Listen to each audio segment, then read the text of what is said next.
Welcome to Amplifying Your Wellness with TLC, a place where we discuss your self-care, wellness through guest stories, information, and tips on how to live healthier and happier lives. We are Twin Life Coaching and Business Services with your host, myself, Tonya Lehman, and my business partner and sister, of course, Barshas. We care about increasing awareness around self-care and mental health through this podcast, coaching, and more. To find out about all of our services, please visit us at twinlifecoaching.ca. As a reminder, this podcast is for sharing of stories and information only and is not intended to be or replace any medical advice you are seeking or have received. So today we are welcoming Tonya Lehman, founder of Joy Lab. Welcome to the show, Tonya. Well, thank you. It's fun to be here. Great. Wondering if you could tell us a little bit about yourself and why wellness and self-care is important to you. Thank you. Thanks, Barb. I am a speaker and teacher who helps introverts, quiet people who are tired of not being heard, to gain the skills and confidence to speak up for personal growth and professional impact. So years and years ago, my husband took a new job and there was a work party at the manager's house. Oh, wow. So I went along with him. We went into this manager's house and my husband is known as the new guy. And so he's quickly absorbed into conversations. Not me. No one knows me. I go to the buffet table and I get a plate of food and I get my Diet Coke and I stand there with a smile. And no one talks to me. I go and I stand next to a group of people who are like shoulder to shoulder and I am completely ignored. I don't know. Has this ever happened to you? Oh, yeah. Oh, yes. I've been to a networking event where the idea was to meet and, different people, and people did that. It was surprising. Yes. You feel so small and unimportant, and that's just not the way that we should be feeling about ourselves, because we aren't small, we aren't unimportant. Okay, so I'm at this party. Can you guess what I do? Nothing. I go to the bathroom. Oh, I stay there. No way. I'll bet you're not the first person to do that either. So I'm in the guest bathroom at the manager's house and I'm wiping down the bathroom counter and I'm sorting underneath the bathroom counter sink. Wow. I'm reading every single ingredient on the hand lotion bottle. Oh, no. Just thinking, how long can I stay in here? Finally, you can't stay there forever. So I leave the bathroom, and as soon as I step out, I see somebody, a woman who has come in, and she's just like me, completely ignored. So I go over to her and we cling to each other like we're in a lifeboat. And I actually enjoyed talking with her for the rest of the evening. Oh, that was great. Excellent. Yeah. Yes. So let me ask you then, because obviously when we're introverts and we get stressed out because of it, I mean, that is a common thing that I see with my clients as well. Is they're very drained, overwhelmed, anxious. And then you're like yourself in the social gathering, you don't know what you're supposed to do, right? What kind of communication or should, styles or what can we do to help improve that? Right. Yeah. And it was at that event that I just decided I can't be like this. I am an introvert. I don't need to change my introvertness. I don't need to bippity boppity boo become an extrovert. That's not possible, but there's nothing wrong with me. And I need to find a way to handle these situations. Quiet people don't need to be louder. We just need the right skills and the confidence to speak up in a way that feels natural. So I developed, through research and trial and error and working with clients, 3 secrets to speaking up to get your ideas heard and your values understood and your needs met without changing your introvert tendencies. Okay, I'm curious, and I know that there's a lot of people out there listening going, yeah, I need this. So what are they? Let's share to build confidence.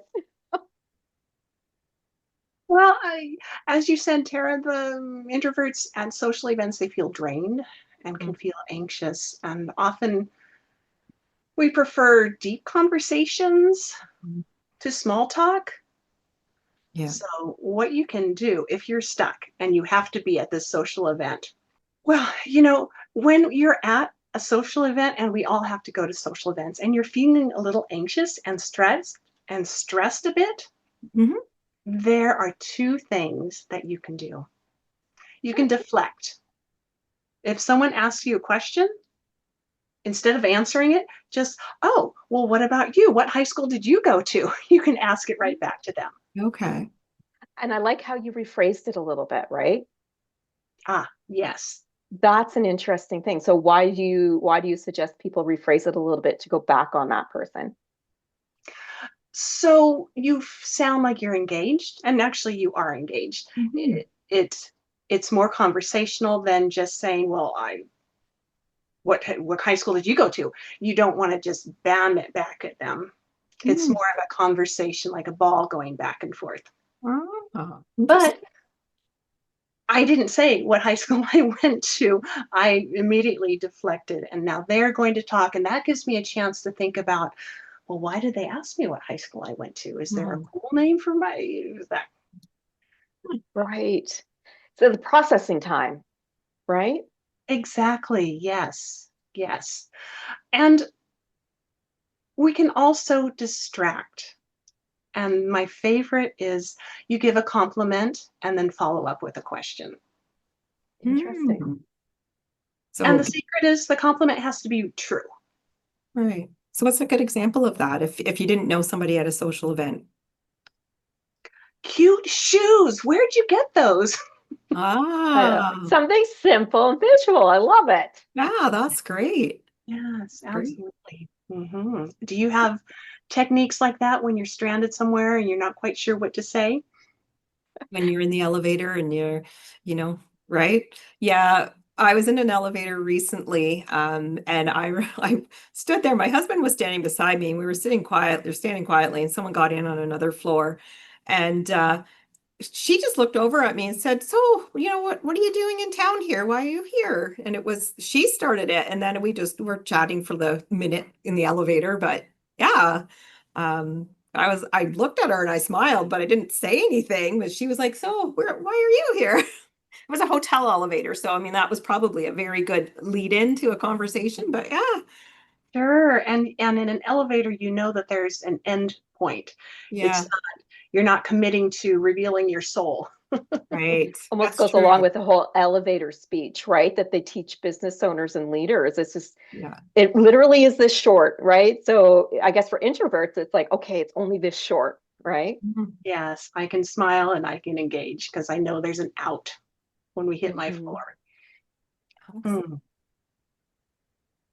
So is that how you get some of your clients when you're helping them around this, like helping the introverts to get that deeper connection with people when, a lot of like social events, maybe, like similar to the one that you went to where you don't really know anybody. So you have to start with that surface conversation, because that's where it is. But there's other people having in-depth small talk and you're wanting to join in.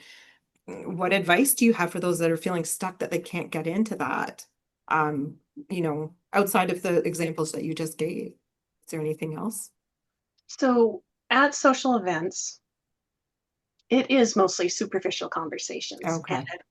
And if you're someplace where you just aren't fitting into any conversations, then your job as an introvert is to look around the room and see who else is feeling like you.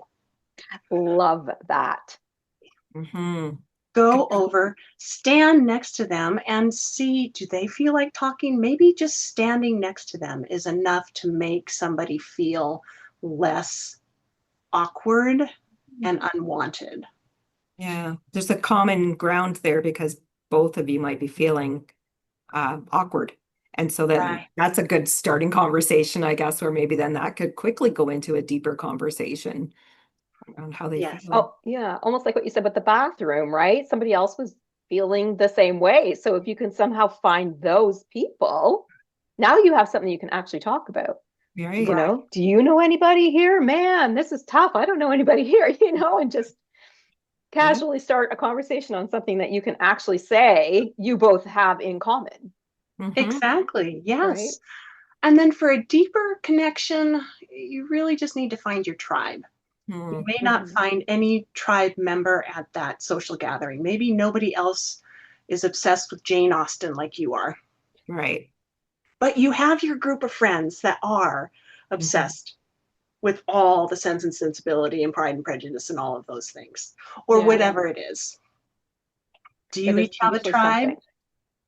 Well, we Oh, have each other. We're each other's tribe all the time, but yes. Yes, for sure. Business tribes too, and friends. For me, yeah. anyway. Yeah. We have mutual friends as well. So part of our tribes go all the way back to our parents were friends first. So yeah, we do Yeah. have some pretty strong connections there. Yeah, absolutely. Wow. It's good when Having, people have that connection with somebody. having that history is just beautiful. Yeah. Let me ask you this because we've mentioned confidence a few times, and that sometimes isn't necessarily that introverts lack it in general, but they lack it in what we're talking about, these social gatherings or in meetings or in group settings, you know, even to things such as weddings and where maybe they have to do a speech and they're just feeling lack of confidence. Are there any strategies that can help them with that confidence if they're in a situation like that where maybe they do have to make that speech at a social gathering or they're expected to do something that they're really nervous about? Any strategies to help them with overcoming that a little bit for that situation? Yeah. So, Tara, you gave us several different types of speaking in that, and I'll do the easy one first. Excellent.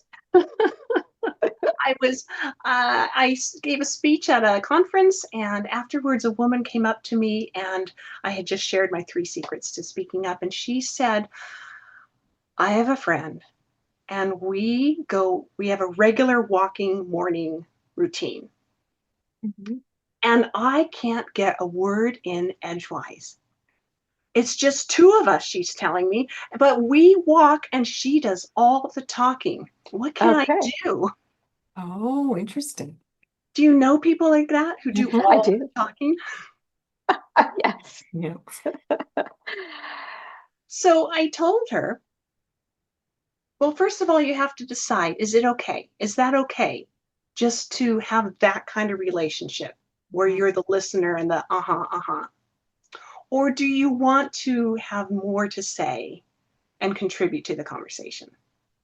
Right. That's a good question. It's like a reflection first, right? Like, is this the kind of friend I need right now, or the person that I need right now, or I How's- want to have, right? Because sometimes we want to listen Yeah. and sometimes we want to talk. So, yeah, it's a very good example.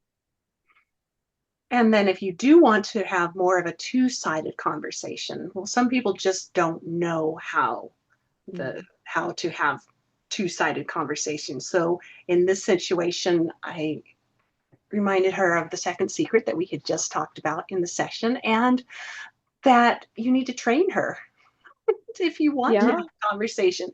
So the way to do that, when she's talking and you think of something that you want to say to contribute to the conversation, keep that in your mind. And when she takes a breath, say, "Oh, and I wanted to mention about something that you just said a little bit while ago." That's It brilliant. could be something that she said 10 minutes ago, but you can go ahead and add to something that you said a few minutes ago and then talk before she starts talking to get her trained to listen instead of monologuing. I really do like that. And I think, I do that quite often. I'll wait for someone to finish and then I'll be saying, when I want to come back to something you said. And I do this in podcasts too, because it could be, hey, Tonya, I want to go back to something you said 5 minutes ago. Right. And Mm. then you start the conversation there. So, but I really like that you can just like when they take that breath, I think that's a quick way to be able to get something in and said, Mm-hmm. and you're not feeling interruptive. Yes. Exactly. Exactly. So there's a game, a speaking game that I like to play Okay. that helps people train themselves to listen and then speak without being hesitating with their inner critic. Okay. And this is a game I learned in college in a psychology class, but it is something that applies to all ages, all groups. I did it with when my kids were little and we were on road trips. We would play the fortunately, unfortunately game. Okay. Never heard of that one. We're going to tell a story, one sentence at a time. And the sentence either starts with fortunately or unfortunately. So I will start and I'll be fortunately, and then Barb, you'll be unfortunately. The next sentence happens. Yep. Tara, you would be fortunately. I'd be unfortunately. And then Barb, we always want to end on a happy note. So fortunately, here's the end of the story. Okay. Okay. It's training you to listen and answer off the top of your head without letting your inner critic say, oh, no, I'm not going to do that. Okay. Yeah, let's try. Okay. Once upon a time, the family went to the beach for their summer vacation. Fortunately, the weather was perfect. Unfortunately, it was really windy and those waves were too big to go swimming. Fortunately, we brought a whole bunch of fun games and kites so that we could fly them in that wind. Unfortunately, we ran out of sunscreen and it really started to give us a little bit of a sunburn being out there in the wind blowing, playing with our kites. Fortunately, however, we were staying at a resort that had an indoor pool with all kinds of fun games. So we went inside and had fun inside for the rest of the day. The end. So I really do like that. And I could see how that works for, at home with adults, children. I could see how it can work as a team building exercise and things like that, and really teach people how to listen, because you got to listen to the story in order to put your piece in. Yeah. Right. I really like that game. I've never heard of it. And I think that would be a great way to help introverts with really, how do I get in there too? Right. You have to gracefully deal with uncertainty. You don't know what you're going to get, yet you have to take that and move it forward. So it's a good game to practice listening, dealing with uncertainty, and speaking without your inner critic telling you to stop. Actually, that was kind of a question I was going to ask, was about mindset. And that when you just said that about the inner critic and reminding it to stop, that's a really good mindset shift to work on, to build on, around helping people engage better. Is there anything else around that you would want to offer people encouragement outside of that as well? Like, that's a great thought. Our inner critic is telling us, you're going to say the wrong thing. They're going to make fun of you. No one wants to hear what you have to say. They're going to be bored. But in actuality, people are really listening to what they say themselves. They're not really concerned about you. They're concerned about how they feel. They're concerned about themselves in the conversation. So introverts need to practice speaking up without the inner critic bothering them. And the fortunately, unfortunately game is a good way to do that. And I have another game. Okay. Do we have time for something quick? Yes, sure. Yes. Go for it. Okay. So this is another one for listening, but you have to go off the top of your head. You have to not let your inner critic say, no, don't say that. Okay. This is called My Grandmother's Cat. We're going to do the letter A, and it's an adjective describing my grandmother's cat. And then we'll do the letter B. So we have to listen and not copy each other, but we can't just like, we just have to go. So we'll do the same order. Tonya, Barb, and Tara. My grandmother's cat is an anxious cat. My grandmother's cat is an annoying cat. My grandmother's cat is agile cat. Ah, very good. So Tara, now you start us with B. Okay. My grandmother's cat is a brave cat. My grandmother's cat is a Bart. barfing cat. Sorry. My grandmother's cat's a beautiful cat. Okay, and Barb will finish off with, why don't you do C? Yeah. My grandmother's cat is a cool cat. My grandmother's cat is a curious cat. My grandmother's cat is a crazy cat. That's great. That's a good like listening one as well, right? Because you're right. You don't want to have to repeat what people are saying, but it also gets that critic isn't there because you have to think ahead almost, right? Mhm. Yes. And if you're playing this game, you're training, oh gosh, especially teenagers. Teenagers have such self-doubt. Am I going to say the right thing? Well, no, we're just going bing, bang, boom. You just go in the circle and you just have to keep going. There's no time to pause and think, oh, did I do it wrong? Oh, no one's going to like me anymore. No one's going to. Mm. It's just to help us give ourselves confidence. Mm-hmm. Yeah, great. There's something that I do with some clients as well, which I'm sure you've done as well, which goes along with this conversation. But that is, if you're introverted or you have another kind of imposter syndrome that might be there, is to ask yourself, what is the truth behind what I think? What are the facts? Because so many times there's no truth or facts behind whatever our thought is. So, maybe I think I'm going into a social gathering and I think no one's going to talk to me. But what's the truth and facts behind that? Well, I haven't even walked in the room, so there's none. Right. Right. So And true. so that could be another little trick that maybe can help people as well, as to that negative self-talk or those negative beliefs that have no truth behind them. Yeah. Right. And no facts behind them. That might be another way to look at it as well. So good. Yes.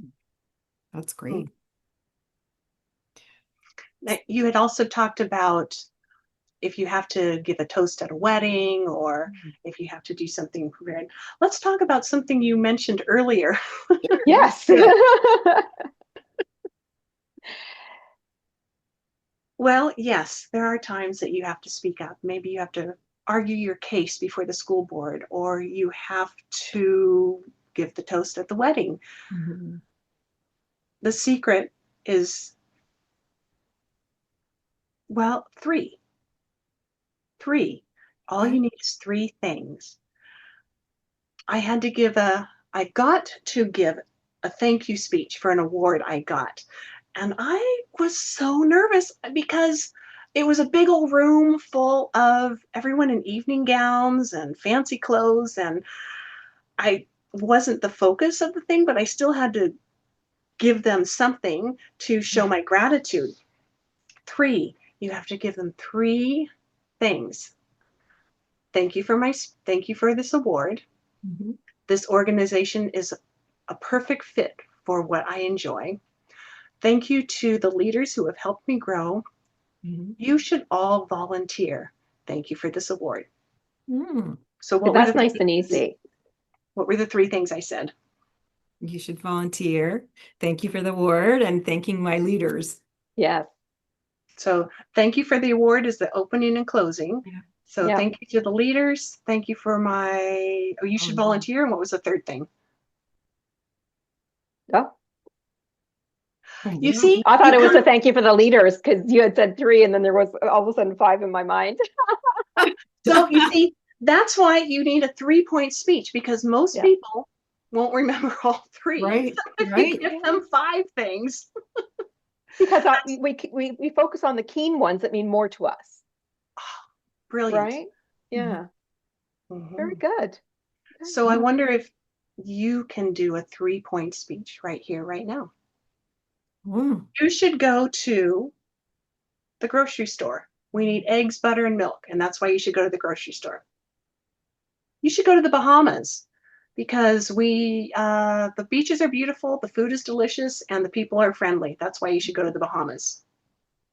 Okay. So nice, simple, easy. You're picking three things that people can appreciate. It's not long, it's not drawn out. It's just boom, boom, boom. Even at a wedding, thank you all for coming. Congratulations to the bride and groom. Enjoy your dance, and thank you to the DJ. Or right, three simple things that we can just without having some long drawn out speech. And let's be honest, how many people here or listening love long drawn out speeches at weddings? None of us do. Yeah. So yeah, keeping things really simple, especially when you're introverted, really simple, very structured, right? Going in with the three things, for example. I love that. I think that's great for those people who do have that fear of speaking up, as this example is for, right? So when we're going on top of that, is there a tip or something people can implement when they're going through that recovery process of dealing with a demanding event like that? You just have to give yourself permission to leave. Oh, that's good, actually. Yeah. If you're going to an event, drive yourself so that when you're done, you'll find the host and thank them in person and then leave. No excuses, no explanation. Don't lie, just thank them and leave. That's great. So Beautiful. many people lie about why they have to leave, the babysitter, or I have to get up for work in the morning, or whatever the excuses are, and that's what they are, right? So I actually appreciate what you're saying of saying, just own that you need to leave and head out. Yeah, Absolutely. Absolutely. that's a really, really good tip. Is there anything else that you wanted to share tonight in terms of any kind of tips or anything else? I think we covered our three. Yeah. I think Three we've things. covered probably more than three. You have a lot of great insight. Well, thank you. Yeah. If our audience wanted to find out any more information about you, Tonya, or your website, or how to reach you, how can they go about doing that? My company is JoyLab, so my website is joylab.biz. Okay. On LinkedIn, I'm Tonya Lehman. On social media, I'm Speak Up with Tonya. I'd love to have you join me any of those places. Great. Excellent. Thank you. And Tonya and I were talking before, and it's so nice to have someone who pronounces the layman the same way, because we're actually not related. Just for those listening, we are not related. So it makes it so much easier, right? So thank you so much, Tonya. Appreciate your time today, and of course, all the insights and the fun too. Well, you're welcome. It was great that you played along, and both of you asked such good questions. I just really value that you were able to direct this podcast so we got the most out of it, and hopefully your audience does also. Thank you. We, of course, all want to thank our listeners today for joining us. We hope you were able to take away some great key points from Tonya that can help you on your self-care journey. If you are looking for some self-reflection or development, or want to just achieve those goals, reach out to us to see how coaching can help you. To learn more about all of our services, please visit us at twinlifecoaching.ca. Until next time, remember, you've got this.